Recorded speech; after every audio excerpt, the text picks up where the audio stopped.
In this video, I'll show you how to change your payment method in Google Ads.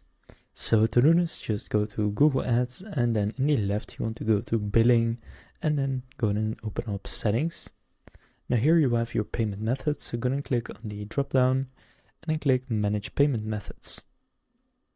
Now here you will find all of your payment methods. Now what you can do is first add a new payment method. So just add a credit or debit card or bank account.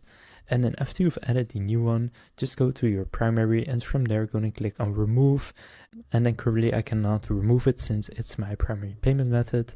But after you've added a different one, you can then go and remove the primary and make the other payment method your primary. So that's how to change your payment method on Google Ads. If this video was helpful, please consider leaving a like and subscribing to my channel. With that being said, I will see you in the next video.